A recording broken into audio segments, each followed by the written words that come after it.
AP నుండి తెలంగాణకు అక్రమంగా రవాణా అవుతున్న ధాన్యం లారీలను పట్టుకున్నారు పోలీసులు.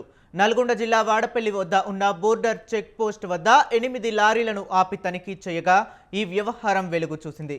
దీంతో 8 లారీలను స్వాధీనం చేసుకున్న పోలీసులు ధాన్యాన్ని అక్రమంగా తరలిస్తున్న 14 మంది దళారులపై కేసులు నమోదు చేశారు. ఇక ఇదే అంశంపై మరింత సమాచారం మా కరెస్పాండెంట్ సతీష్ ఫోన్లో అందిస్తారు. సతీష్, చెప్పండి, దీనికి సంబంధించి లేటెస్ట్ అప్డేట్స్ ఏంటి?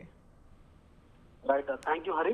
నల్గొండ జిల్లా దామరచర్ల అలాగే నాగన్సాగర్ సరిహద్దులో కూడా అంటే బార్డర్ లో అంటే తెలంగాణ బార్డర్ లో కూడా సివిల్ సప్లై అధికారులతోటి రెవెన్యూ అండ్ అగ్రికల్చర్ అధికారులందరూ కూడా కలిసి అంటే వివిధ శాఖల సంబంధించి కూడా అక్కడ చెక్ పోస్ట్ అయితే ఏర్పాటు చేశారు. ఏదైతే వరి ధాన్యం ఏపీ నుంచి తెలంగాణలోకి నల్గొండ జిల్లాకి ఎంటర్ కాకుండా అక్కడ చెక్ పోస్ట్ అయితే ఏర్పాటు చేశారు. సో తెలంగాణలో సన్న వడ్లకి అంటే సన్న వడ్లకి మద్దతు 500 బోనస్ తో పాటు మద్దతు ధర విషయంలో కూడా ఆ రాష్ట్రంతో కంపేర్ చేస్తే తెలంగాణలో కొంచెం ఎక్కువ ఉండడంతో ఐకేపీ సెంటర్లతోటి కొంతమంది దళారులు కుమ్మక్కై ఇక్కడ నల్గొండకు తీసుకొస్తున్నారని చెప్పి కూడా వస్తున్నటువంటి సమాచారం నేపథ్యంలో గత కొద్ది రోజుల నుంచి కూడా ఏదైతే మార్కెట్ సీజన్ ఎప్పుడైతే ప్రారంభమైందో అప్పటి నుంచి కూడా బార్డర్ల వద్ద చెక్ పోస్టులు అయితే ఏర్పాటు చేసి అక్కడి నుంచి వచ్చినటువంటి ధాన్యాన్ని లారీలో అడ్డుకుని అటు నుంచి అంటే పంపిస్తున్నటువంటి సిచ్యువేషన్ అయితే ఉంది అని చెప్పుకోవచ్చు. సో ఈ నేపథ్యంలోనే నిన్న మొన్న వరుసగా 2-3 రోజుల నుంచి కూడా ఏపీ నుంచి తెలంగాణకు నల్గొండ జిల్లాకు ధాన్యం లోడ్ తోటి వస్తున్నటువంటి 8 లారీలను అయితే మిర్యాలగూడ డిఎస్పీ ఆధ్వర్యంలో దామరచర్లకు సంబంధించినటువంటి పోలీసులు అలాగే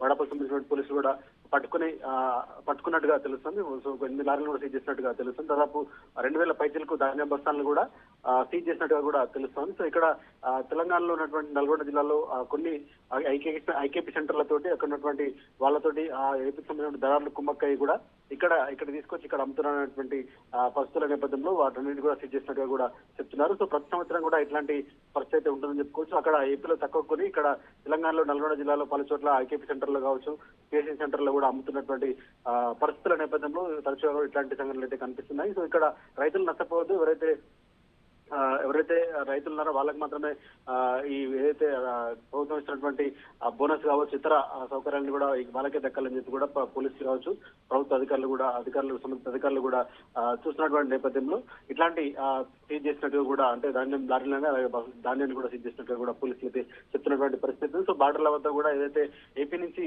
తెలంగాణకు నల్గొండ లోపలికి ఎంటర్ అయినటువంటి బార్డర్ల వద్ద కూడా పటిష్టమైనటువంటి భద్రతను కూడా ఏర్పాటు చేసినట్టుగా కూడా పోలీసులు అయితే చెప్తున్నటువంటి పరిస్థితిగా చెప్పొచ్చు Hari. Okay, right, thank you Satish.